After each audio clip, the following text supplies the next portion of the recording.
మనము గత కొంతకాలం నుంచి క్రొత్తగా జన్మించడం, పరలోక రాజ్యానికి వారసులం అవ్వాలి అని అంటే క్రొత్తగా జన్మించకుండా ఎవరు కూడా పరలోక వారసులు కాలేరు, పరలోక రాజ్యము చేరుకోలేరు. అది కూడా నీటి మూలముగా ఆత్మ మూలముగా జన్మించాలి అనే మాట మనం నేర్చుకుంటూ వస్తూ ఉన్నాం. క్రొత్తగా జన్మించడము అని అంటే ఒక వ్యక్తి క్రొత్తగా జన్మించాలి అంటే అర్థం ఏమవుతుంది? ఇప్పుడున్న జీవితము పరలోక రాజ్యానికి వెళ్ళడానికి పనికి రాదు అనే కదా దాని అర్థం. క్రొత్తగా జన్మించాలి అని అంటే ఇప్పుడు మనము ఏదైతే జీవితం జీవిస్తున్నామో క్రీస్తు వారిని అంగీకరించడానికంటే ముందు ఆ జీవితము పరలోక రాజ్యానికి నిత్యత్వానికి అది పనికిరాదు. కాబట్టే దేవుని వాక్యం ఏం సెలవిస్తుంది? క్రొత్తగా జన్మించాలి అనే మాట రాయబడింది. అయితే ఎందుకు పనికిరాదో అనే విషయాన్ని కూడా మనం గత 2 వారాల నుంచి నేర్చుకుంటూ వస్తున్నాం. మనిషి యొక్క జీవితం ఎలా ఉంది, మనిషి పుట్టినప్పటి నుంచి చనిపోయేంత వరకు ఆ వ్యక్తిలో పనిచేసే పాపాల గురించి కూడా మనం నేర్చుకుంటూ వచ్చాం. సో వీటి వలన ఇవన్నీ మనల్ని నిత్యత్వానికి తీసుకువెళ్ళవు కదా. మనిషి చేస్తున్న పాపము వలన, మనిషిలో ఉన్న అపరాధము వలన, దేవునికి తిరుగుబాటు చేసే స్వభావము ఉండడం వలన, దేవుని ఆజ్ఞలను ధిక్కరించడం వలన, దేవుని చిత్తము తెలుసుకోకపోవడం వలన ఇవన్నీ కూడా అనేక రకాలైన దేవునికి నచ్చని లక్షణాలు మనిషిలో ఉన్నాయి. కాబట్టి ఈ లక్షణాలు పరలోక రాజ్యాన్ని చేర్చవు, నిత్యత్వానికి చేర్చవు అని మనం నేర్చుకుంటూ వస్తున్నాం. అయితే ఇప్పుడు క్రొత్తగా జన్మించినప్పుడు 3 భాగాలు అనుకున్నాం కదా. క్రొత్తగా జన్మించడానికంటే ముందు ఏమవుతుంది అనే విషయాన్ని నేర్చుకున్నాం. క్రొత్తగా జన్మించినప్పుడు ఏం జరుగుతుంది, క్రొత్తగా జన్మించిన తర్వాత ఏం చేయాలి, ఈ 3 విషయాలను మనం నేర్చుకుందాము అని అనుకొని మనం మొదలుపెట్టాం. అయితే కొత్తగా జన్మించడానికంటే ముందు ఏమైంది అనే విషయాలను నేర్చుకున్నాం. ఈరోజు క్రొత్తగా జన్మించినప్పుడు ఏం జరుగుతుంది, జన్మించడం అంటే ఏంటి, ఎలా క్రొత్తగా జన్మిస్తాము, ఈ విషయాన్ని క్లుప్తంగా నేర్చుకునే ప్రయత్నం చేద్దాం. క్రొత్తగా జన్మించడము అని అంటే ఒక్కసారి మనం పాత నిబంధన ప్రకారము ఒక విషయాన్ని మీకు చెప్పే ప్రయత్నం చేస్తాను. పాత నిబంధనలో లేవి కాండము 4వ అధ్యాయము 32 నుంచి కొన్ని వచనాలను చదువుతాను.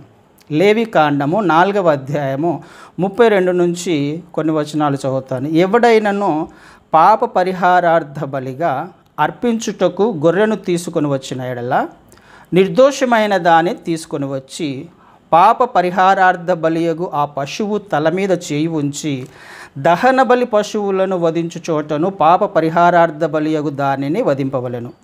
యాజకుడు పాప పరిహారార్థ బలియగు పశు రక్తములో కొంచెము తన వ్రేలితో తీసి దహన బలి పీఠము కొమ్ముల మీద చమిరి ఆ పీఠము అడుగున ఆ రక్తశేషమంతయు పోయవలను. మరియు సమాధాన బలి పశువు యొక్క క్రొవ్వును తీసినట్లు దీని క్రొవ్వు అంతయు తీయవలను.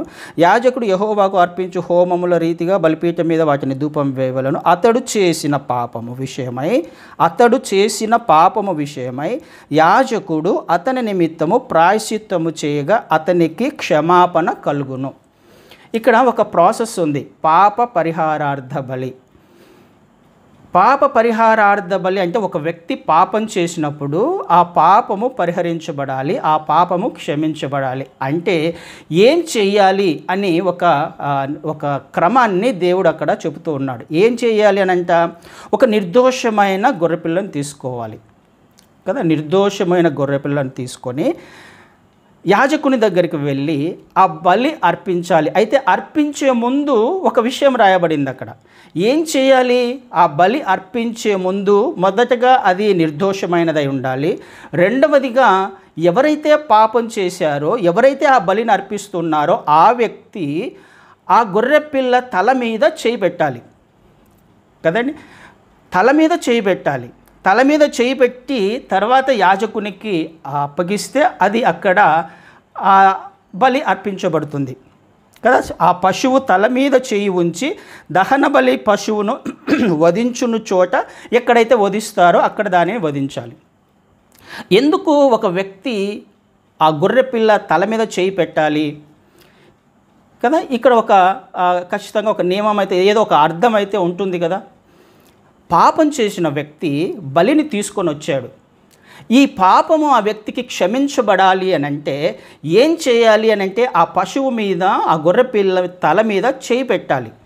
చేయి పెట్టడము అని అంటే అర్థం ఏమవుతుంది? తను చేసిన తప్పు, తను చేసిన పాపము ఆ గొర్రె పిల్ల మీదకి ట్రాన్స్ఫర్ అయ్యే విధంగా, ట్రాన్స్ఫర్ అవుతుంది అనే అర్థం వచ్చే విధంగా, నేను చేసిన తప్పు, నేను చేసిన పాపానికి శిక్ష పడాలి, కానీ నా బదులుగా ఏమవుతుంది? అక్కడ గొర్రె పిల్ల శిక్షించబడుతుంది. నా పాపానికి బదులుగా, నా తప్పుకు బదులుగా గొర్రె పిల్ల మీదకి నా పాపాన్ని మోపుతూ ఉన్నాను, ట్రాన్స్ఫర్ చేస్తున్నాను, నా తప్పును ట్రాన్స్ఫర్ చేస్తున్నాను, నా పాపాన్ని దాని మీదకి ట్రాన్స్ఫర్ చేస్తున్నాను. అందుకది నిర్దోషమైనది. ఆ గొర్రెపిల్ల నిర్దోషమైనదిగా ఉండాలి. నా దోషాన్ని భరిస్తుంది, అది నా తప్పును అది భరించే విధంగా నా తప్పును ట్రాన్స్ఫర్ చేస్తున్నాను. అక్కడ నా పాపాన్ని ఆ గొర్రెపిల్ల మీదకి ట్రాన్స్ఫర్ అవ్వడం వలన అది అక్కడ బలి అర్పించబడుతుంది. బలి అర్పించినప్పుడు ఏం జరుగుతుంది? చివరి మాట 35వ వచనంలో, పాపము విషయమై యాజకుడు అతని నిమిత్తము ప్రాయశ్చిత్తము చేయగా అతనికి క్షమాపణ కలుగుతుంది. అతనికి ఏమవుతుంది? ఇప్పుడు క్షమాపణ కలుగుతుంది. ఏం క్షమాపణ? తను చేసిన తప్పును బట్టి, తను చేసిన పాపమును బట్టి క్షమాపణ దొరుకుతుంది ఆ వ్యక్తికి కదండి. ఎప్పుడు?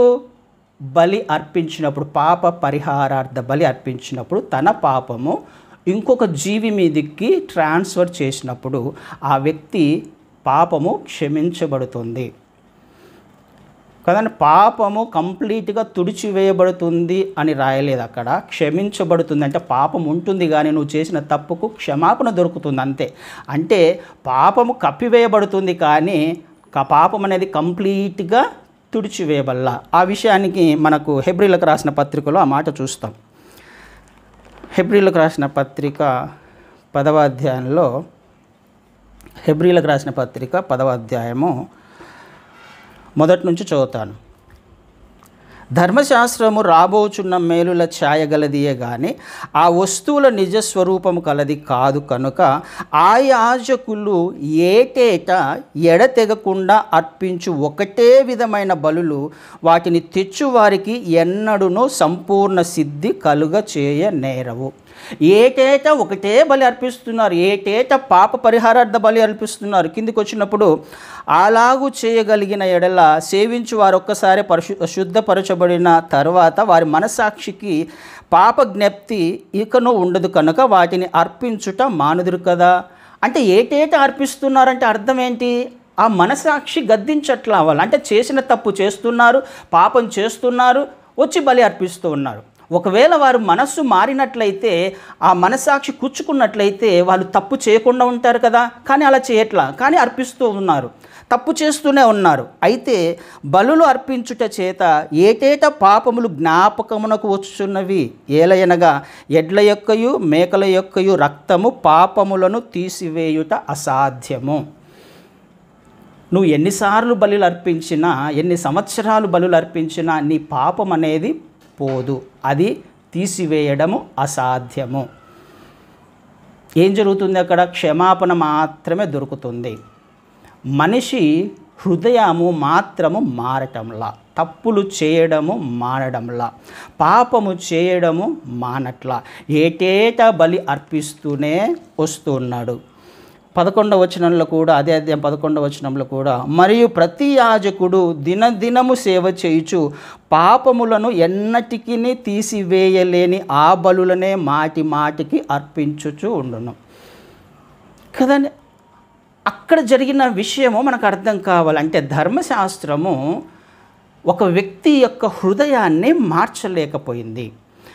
తప్పు చేస్తూనే ఉన్నాడు, పాపం చేస్తూనే ఉన్నాడు, పొరపాట్లు చేస్తూనే ఉన్నాడు, బలులు అర్పిస్తూనే ఉన్నాడు, క్షమాపణ పొందుకుంటున్నాడు, కానీ ఆ వ్యక్తి యొక్క హృదయము మారటంలే. ఆ వ్యక్తి తప్పు చేస్తున్నాడు అని గ్రహించలేకపోతున్నాడు, పాపం చేస్తున్నాడు అనే విషయము గ్రహించలేకపోతున్నాడు. ఇందుకొరకే ఇక్కడ ప్రభు అయిన క్రీస్తు వారి అవసరం వచ్చింది. ఎందుకు? పాప క్షమాపణ, లేకపోతే ఈ రక్తము ఒక వ్యక్తిని మార్చలేనప్పుడు పరలోక రాజ్యానికి ఏ విధంగా చేరుస్తుంది, నిత్యత్వానికి ఏ విధంగా చేరుస్తుంది కదా. పశువు యొక్క రక్తము మన యొక్క పాపాన్ని కడిగివేయలేదు, పరిశుద్ధపరచబడలేదు. కేవలము క్షమాపణ మాత్రమే దొరుకుతుంది. అంటే తప్పులు కొట్టివేయబడ్డాయని కాదు, నీ తప్పు కప్పివేయబడుతుంది. ఒక వ్యక్తిని ఏదైనా తప్పు చేస్తే మనం సారీ చెప్తే సర్లే అంటాం. అంటే ఆ వ్యక్తి తప్పు చేయలేదని కాదుగా దాని అర్థం.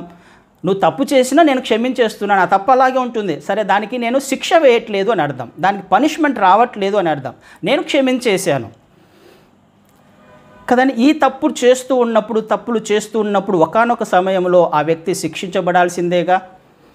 తప్పులు చేస్తూ ఉన్నప్పుడు శిక్ష రావాల్సిందేగా.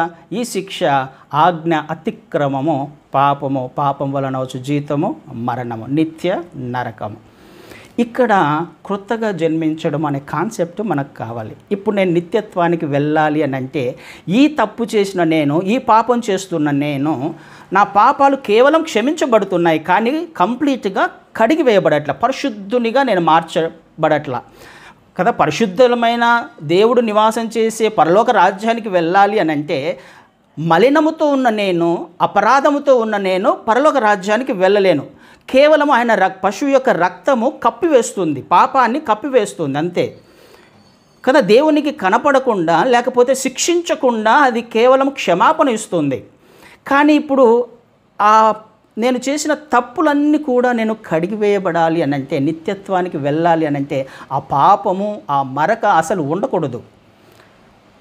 దానికోసమే ప్రభువైన క్రీస్తు వారు ఈ లోకంలోకి వచ్చి ఆయనను పరిశుద్ధమైన వ్యక్తిగా ఈ లోకంలో జీవింపచేసి శరీరధారిగా వచ్చి ఆయనను పాపముగా చేసెను అనే మాట చూస్తాం మనం కదా. ఏ పాపము లేని వానిని పాపముగా చేయబడెను అనే మాట 2వ కొరింథీయులకు రాసిన పత్రికలో 2 కొరింథియన్స్ 5వ అధ్యాయము 21వ వచనంలో మనం ఆ మాట చూస్తాం. కొరింథీయులకు రాసిన 2వ పత్రిక 5వ అధ్యాయం 21. ఎందుకనగా మనం ఆయన యందు దేవుని నీతి అగునట్లు పాపమెరుగని ఆయనను మన కోసము పాపముగా చేసెను. మన నిమిత్తము ఆయన పాపముగా చేయబడ్డాడు. ఆయనలో పాపం ఉందనిగా పాపముగా చేయబడ్డాడు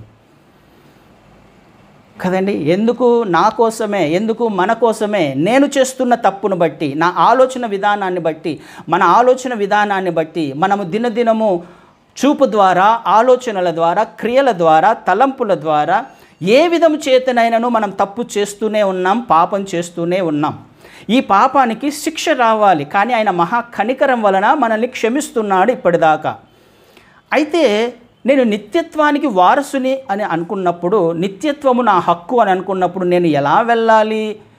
ఈ పాపముతో నేను వెళ్ళలేను. కాబట్టి నాకు క్రీస్తు వారి యొక్క రక్తం కావాలి. ఇప్పుడు నేను వెళ్ళాలి అని అంటే, ఆ వ్యక్తి ఏ విధంగా తన పాపాన్ని ఈ గొర్రెపిల్లలోకి ట్రాన్స్ఫర్ చేశాడో, నీవు, నేను, మనము, ఈ లోక సర్వ మానవాళి పాపాలన్నీ కూడా ప్రభువైన క్రీస్తు వారి మీద మోపబడ్డాయి.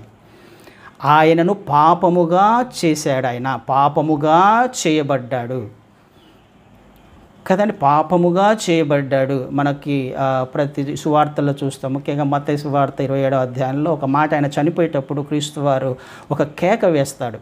ఏలీ ఏలీ లామా సబక్తాని అంటాడు. నా దేవా, నా దేవా, నా చేయి ఎందుకు విడిచిపెట్టావు? దేవుడు తండ్రి క్రీస్తు వారి యొక్క చేతిని విడిచిపెట్టాడు. ఎందుకు విడిచిపెట్టాడు అంటే అర్థం ఏంటి? అప్పటిదాకా పట్టుకొని ఉన్నాడు. ఆ సమయంలో ఎందుకు విడిచిపెట్టాడు? ఆ సమయంలో సర్వమానవాళి యొక్క పాపము క్రీస్తు వారి మీద మోపబడ్డది. పాపముగా చేయబడ్డాడు ఆయన. పరిశుద్ధునికి పాపముతో పొంతన లేదు కదా. తండ్రి అయిన దేవుడు క్రీస్తు వారితో ఇక సహవాసం చేయలేడు. పాపముగా చేయబడిన ఆ క్షణము పరిశుద్ధునికి క్రీస్తు వారు పాపముగా చేయబడ్డారు, చేతిని విడిచిపెట్టాడు. కేక వేస్తున్నా, నన్నెందుకు విడిచిపెట్టావయ్యా కదండి. అక్కడ నీ పాపము, నా పాపము సమస్తము కూడా ఆయన మీద మోపబడింది. అయితే ఇప్పుడు నేనేం చేయాలి అంటే, నేను పరిశుద్ధునిగా మార్చబడాలి. నా పాపాలన్నీ ఇప్పుడు క్షమించబడాలి. అంటే నా పాపమంతా ఆయన మీద మోపబడింది. దేవుని గొర్రెపిల్లగా ఆయన వచ్చాడు. ఏ దోషము లేని నిర్దోషమైన గొర్రెపిల్లగా ఆయన ఈ లోకంలోకి వచ్చాడు. పాపము లేని వాడిగా నివాసం చేశాడు, జీవించాడు. ఇప్పుడు నా పాపమంతా ఆయన మీద మోపబడింది కదా. లేవికాండంలో ఇందాక చూసినా, ఆ వ్యక్తి ఎవరైతే తప్పు చేశాడో, ఎవరైతే పాపం చేశాడో, ఆ వ్యక్తి యొక్క పాపం గొర్రెపిల్ల మీద మోపబడింది. ఇప్పుడు నా పాపము, నీ పాపము, మన పాపాలన్నీ కూడా ఆయన మీద మోపబడ్డాయి. అయితే దాన్ని నేను క్లెయిమ్ చేసుకోవాలి. ఇప్పుడు నేను పరిశుద్ధునిగా మార్చబడాలి కదా, నా పాపాలు క్షమించబడ్డాయి అని అనుకోవాలి అని అంటే ఆ వ్యక్తి పాపం క్షమించబడింది, బలి అర్పించాడు కాబట్టి, పాపం ట్రాన్స్ఫర్ చేసి బలి అర్పించాడు కాబట్టి ఆ వ్యక్తికి పాప క్షమాపణ దొరికింది. ఇప్పుడు నా పాపం క్షమించబడాలి, నా పాపాలన్నీ కడిగివేయబడాలి అంటే నేను ఇప్పుడు ఏం చేయాలి? నేను క్లెయిమ్ చేసుకోవాలి. అంటే నా పాపమంతా ఆయన మీద మోపబడిందని నేను నమ్మాలి. నేను తప్పు చేశాను అని నేను నమ్మాలి, నేను పాపం చేశానని నేను నమ్మాలి కదా. నేను పాపిని అని నేను గ్రహించినప్పుడు నా పాపము ఆయన మీద మోపబడుతుంది. ఆయన బలి అర్పించాడు, ఆ రక్తము నన్ను పరిశుద్ధునిగా చేస్తుంది. ఇందాక మనం చదివాం కదా, హెబ్రీలకు రాసిన పత్రికను ఒక్కసారి వద్దాం. 10వ అధ్యాయము, హెబ్రీలకు రాసిన పత్రిక 10వ అధ్యాయంలో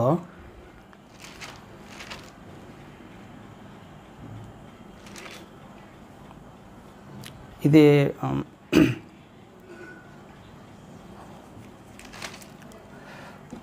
10వ వచనం చదువుతాను. 10వ అధ్యాయము 10వ వచనము.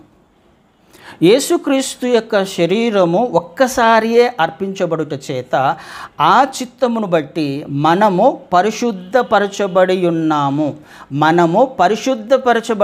మనం క్షమించబడ్డాము అని కాదు అక్కడ కదా. లేవికాండంలో పాప క్షమాపణ దొరికింది, కానీ ఇక్కడ ఏం దొరుకుతుంది?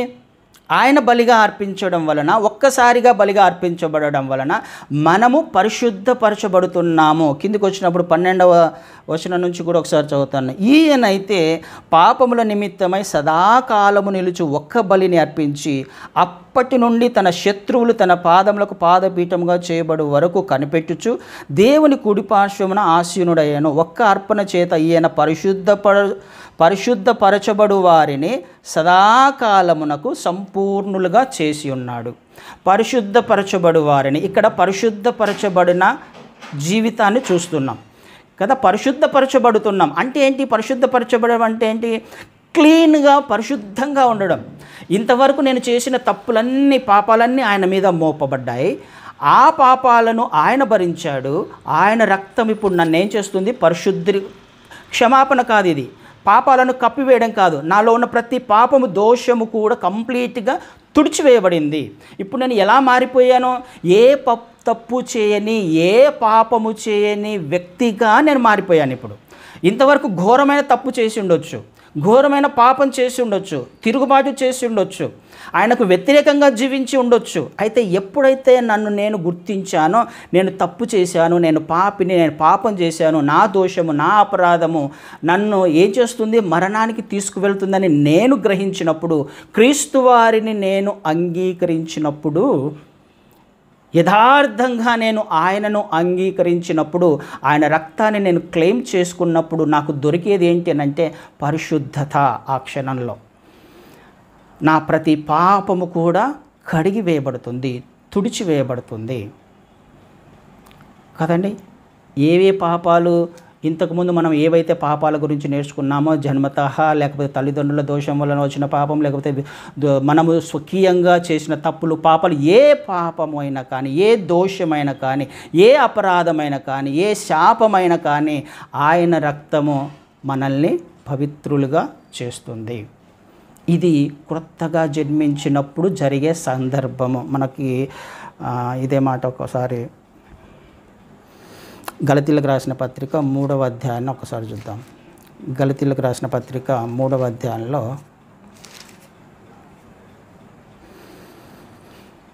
13, 14 కలిసి ఉన్నాయి. ఆ మాట అది చదువుతాను నేను. గలతీలకు రాసిన పత్రిక 3వ అధ్యాయము. ఆత్మను గూర్చిన వాగ్దానము విశ్వాసము వలన మనకు లభించున్నట్లు అబ్రహాము పొందిన ఆశీర్వచనము క్రీస్తు యేసు ద్వారా అన్యజనులకు కలుగుటకై క్రీస్తు మన కోసము శాపమై మనలను ధర్మశాస్త్రం యొక్క శాపము నుండి విమోచించెను. ధర్మశాస్త్రం యొక్క శాపము నుండి మనల్ని విమోచించెను. ప్రతి శాపము కూడా ధర్మశాస్త్రం వలన శాపం అని అంటే మనం చేస్తున్న ఆజ్ఞ అతిక్రమము వలన అని అర్థం, మనం చేస్తున్న తిరుగుబాటు వలన అని అర్థం. మన వలన ఏ పాపం మన జీవితాల్లోకి వచ్చిందో, ఏ దోషం వచ్చిందో, ఏ శాపం వచ్చిందో మన జీవితాలలో, ఈ శాపం అంతా కూడా ప్రభువైన క్రీస్తు వారి మీద మోపబడ్డాయి. శాపముగా ఆయన చేయబడ్డాడు, పాపముగా ఆయన చేయబడ్డాడు. ఇప్పుడు నేను పరిశుద్ధునిగా మార్చబడాలి పరిశుద్ధునిగా ఉండాలి అంటే నేను కొత్తగా జన్మించాలి అని అంటే నేను క్లెయిమ్ చేసుకోవాలి, ఆయన నా రక్షకుడు, నేను పాపం చేశాను, తప్పు చేశాను అంటే నన్ను నేను గ్రహించినప్పుడు, ఆయన మీద నా పాపాలు మోపబడ్డాయి అని నేను తెలుసుకున్నప్పుడు, ఆయన నా రక్షకుడు అని నేను అంగీకరించినప్పుడు నేను పరిశుద్ధునిగా చేయబడతాను, పరిశుద్ధునిగా మార్చబడతాను. పాపాలన్నీ కూడా కడిగి వేయబడతాయి, పరిశుద్ధపరచబడతాం మనం. అప్పటిదాకా చేసిన ప్రతి పాపము కూడా జనరేషనల్గా వచ్చిన ఏదైనా కానీ, ఏ దోషమైనా, ఏ అపరాధమైనా, ఏ శాపమైనా అక్కడితో క్లీన్ అయిపోతుంది, క్లెన్స్ చేసేస్తాడు ఆయన. పరిశుద్ధునిగా ఏ పాపము చేయని మొదటి బిడ్డగా, ఎట్లా ఉంటే కొత్తగా జన్మించిన బిడ్డ ఎలా ఉంటుంది, ఏ కల్మషం ఉండదు కదా, ఏ దోషం ఉండదు ఆ బిడ్డలో. ఎగ్జాక్ట్గా అది అలా తయారవుతామో ఆయనను అంగీకరించిన దినమున, ఆయనను సొంత రక్షకుడిగా అంగీకరించిన దినమున, క్రొత్తగా జన్మించినప్పుడు జరిగిన సందర్భం అది కదా. క్రొత్తగా జన్మించడం అంటే ఏంటి అని అంటే ఆయనను అంగీకరించినప్పుడు ఈ ప్రాసెస్ జరుగుతుంది. ఆయన మీద మన తప్పులు, పాపాలు, అపరాధాలు అన్నీ మోపుతున్నాము. ఆయన ఆల్రెడీ బలిగా అర్పించబడ్డాడని నేను నమ్మినప్పుడు, నా పాపాలన్నీ కడిగివేయబడినప్పుడు నేను పరిశుద్ధపరచబడతాను. అయితే అంగీకరించడానికి ఒక ప్రాసెస్ ఉంది. ఆయనను అంగీకరించినప్పుడు చేయాల్సిన పనులు కూడా ఒకటి ఉన్నాయి. రోమీలకు రాసిన పత్రిక 6వ అధ్యాయంలో, రోమీలకు రాసిన పత్రిక 6వ అధ్యాయము మొదటి నుంచి చదువుతాను. రోమీలకు రాసిన పత్రిక 6వ అధ్యాయం. అలాగైనా ఏమందుము, కృప విస్తరింపవలనే పాపమందు నిలిచియుందుమా అట్లని రాదు. పాపము విషయమై చనిపోయిన మనము ఇక మీదట ఏలాగు దానిలో జీవించుదుము? క్రీస్తు యేసులోనికి బాప్తిస్మం పొందిన మనమందరము ఆయన మరణములోనికి బాప్తిస్మం పొందితిమని మీరు ఎరుగరా? కాబట్టి తండ్రి మహిమ వలన క్రీస్తు మృతులలో నుండి ఎలాగు లేపబడెనో అలాగే మనమును నూతన జీవము పొందిన వారమై నడుచుకొనున్నట్లు మనము బాప్తిస్మము వలన మరణములో పాలు పొందుటకై ఆయనతో కూడా పాతిపెట్టబడితిమి. బాప్తిస్మము వలన పాతిపెట్టబడితిమి. బాప్తిస్మం అంటే ఏంటి? ఇప్పుడు నూతనంగా జన్మించడం అంటే ఏంటి? నేను ఆయనను అంగీకరించినప్పుడు నాకు ఒక క్రమాన్ని ఆయన ఏర్పాటు చేశాడు, ఆయన ఒక నియమాన్ని ఏర్పాటు చేశాడు. నేను ఆయనతో పాటుగా పాతిపెట్టబడిన ఎడల కదా, మన పాపము ఆయనతో పాటుగా పాతిపెట్టబడి. ఇప్పుడు బాప్టిజం అంటే అర్థం ఏంటి అని అంటే పాతిపెట్టబడిన అనుభవము అని అర్థం కదా, సమాధి కార్యక్రమము అని అర్థం. యాక్చువల్గా బాప్టిజం అంటే సమాధి కార్యక్రమము అని అర్థం. ఏ సమాధి కార్యక్రమము? పాత జీవితము సమాధి చేయబడాలి, నేను నూతనంగా జన్మించాలి అనే మాట ఉంది కదా. 4వ వచనంలో, కాబట్టి తండ్రి మహిమ వలన క్రీస్తు మృతులలో నుండి ఎలాగూ లేపబడనో అలాగే మనమును నూతన జీవము పొందిన వారమై నడుచుకొనున్నట్లు మనము బాప్తిసం వలన మరణములో పాలు పొందుటకై ఆయనతో కూడా పాతిపెట్టబడితిమి. నాకు నూతన జీవము కలవారై నడుచుకోవాలి అని అంటే, నూతన జన్మ అనుభవము రావాలి అని అంటే, నేను క్రొత్తగా జన్మించాలి అని అంటే నేను బాప్టిజం తీసుకోవాలి. బాప్టిజం తీసుకోవడం అంటే అర్థం ఏంటి? పాతిపెట్టబడాలి, పాతిపెట్టబడిన అనుభవంలోకి వెళ్ళాలి. ఏంటి పాతిపెట్టబడాలి? నా పాత స్వభావము, ప్రాచీన స్వభావము, పాత జీవితము కదా. ఇక్కడ అదే మాట ఇంకొక చూస్తాను. పాపము విషయమై 2వ వచనంలో, పాపము విషయమై చనిపోయిన మనము ఇక మీదట ఎలాగు దానిలో జీవించుదుము? బాప్టిజం అంటే ఏంటి? పాపము విషయములో మనము చనిపోయాము, శరీర విషయంలో మనము చనిపోయాము. కిందికి వచ్చినప్పుడు ఆ మాటలు ఉంటాయి. 6వ వచనం నుంచి చదివితే, ఏమనగా మనం ఇకను పాపమునకు దాసులము కాకుండుటకు పాప శరీరము నిరర్ధకమగునట్లు మన ప్రాచీన స్వభావము ఆయనతో కూడా సిలువ వేయబడినని ఎరుగుదుము. చనిపోయిన వాడు పాప విముక్తుడని తీర్పు పొంది ఉన్నాడు కదా. ఒక వ్యక్తి చనిపోయాడు, చనిపోయిన వాడు ఇంకా ఏదైనా తప్పు చేసే అవకాశం ఉందా? పాపం చేసే అవకాశం ఉందా? కదా. ఆ వ్యక్తిలో ఏ చలనం ఉండదు, ఏ పని చేసే లేకపోతే ఏ జ్ఞానం ఉండదు, ఏ ఆలోచన, తప్పు చేసే ఆలోచన రాదు తనకి. ఎగ్జాక్ట్గా బాప్టిజం అంటే ఏంటి అని అంటే చనిపోవాలి, పాప శరీరము నిరర్ధకమైపోవాలి. ప్రాచీన స్వభావము పోవాలి. అంటే పాపం విషయమై నేను చచ్చిపోవాలి అన్నమాట. ఇంకా నేను మళ్ళీ ఆ ఆలోచన రాకూడదు నాకు. ఒక వ్యక్తిని చనిపోయిన తర్వాత పాతిపెట్టామండి, పాతిపెట్టి భూస్థాపన చేశాం. ఆ వ్యక్తి భూస్థాపన చేసేటప్పుడు ఒక చెయ్యి పైకి లేపడం కానీ కాలు పైకి బయటికి కనిపించేలా మనం భూస్థాపన చేస్తామా? ఖచ్చితంగా చెయ్యం కదా. కంప్లీట్గా పాతిపెట్టేస్తాం కదా. కంప్లీట్గా పాతిపెట్టబడాలి అంటే మనలో ఏ లక్షణం కూడా, శరీరము నిరర్ధకమైపోవాలి, ప్రాచీన స్వభావం పోవాలి, నూతన స్వభావం రావాలి, నూతన జీవము రావాలి. పాప విషయమై ఒక వ్యక్తి, ఆ చనిపోయిన వ్యక్తి పాప విషయమై చనిపోయినట్టేగా, మళ్ళీ పాపం చేసే అవకాశం లేదుగా. ఇది జరగాలి. కొత్తగా జన్మించడం అంటే నేను బ్యాప్టిజం తీసుకుంటున్నాను అని అంటే నా పాత ఆలోచనలు, పాత క్రియలు, తలంపులు, మాట తీరు, ప్రవర్తన కంప్లీట్గా భూస్థాపన చేయబడాలి. బ్యాప్టిజం తీసుకుంటున్నానంటే నేను నీళ్ళల్లో మునుగుతున్నాను అంటే నా పాత జీవితాన్ని నేను సమాధి చేస్తున్నాను అని అర్థం. నూతన జీవము పొందుకున్న వారమై మనము తిరిగి లేస్తున్నాము అని అర్థం. ఆయనతో పాటుగా పాతిపెట్టబడినప్పుడు ఆయనతో పాటుగా మళ్ళీ మనం లేస్తున్నాము అనే మాట కూడా మనం చూస్తాం. ఆయన పునరుత్థానం యొక్క సాదృశ్యమందును ఆయనతో ఐక్యం గలవారమై ఉందుము కదండి. 8వ వచనంలో మనము క్రీస్తుతో కూడా చనిపోయిన ఎడల మృతులలో నుండి లేచిన క్రీస్తు ఇకనూ చనిపోడనియో మరణమునకు ఇకనూ ఆయన మీద ప్రభుత్వం లేదని ఎరిగి ఆయనతో కూడా జీవించుదుము. ఆయనతో కూడా జీవిస్తాం, ఆయనతో కూడా లేపబడతాము కదా. ఇది క్రొత్తగా జన్మించడం అంటే, క్రొత్తగా జన్మించడములో ఒక అద్భుతమైన దేవుని యొక్క ఉద్దేశాలు దాచబడ్డాయి. క్రైస్తవ్యము అని అంటే, క్రీస్తు వారిని నేను అంగీకరించాను అని అంటే అర్థం ఏంటి అని అంటే, నా పాత జీవితము పాతి పెట్టేశాను అని అర్థం. ఆ పాత జీవితము కనిపించకూడదు అని అర్థం కదా. క్రియలలో కానీ మాట ఏ విధం చేత కూడా ఒక వ్యక్తి పాతి పెట్టినప్పుడు ఏది కూడా బయటికి కనపడదు కదా. అట్లాగే ఏది కూడా బయటికి కనపడకూడదు. పాత స్వభావము, ప్రాచీన స్వభావం బయటికి కనపడకూడదు. ఇది నూతనంగా జన్మించడము అంటే కదా. 11వ వచనంలో అటువలే మీరును పాపము విషయమై మృతులుగాను దేవుని విషయమై క్రీస్తు యేసునందు సజీవులుగాను మిమ్మును మీరే ఎంచుకొనుడి.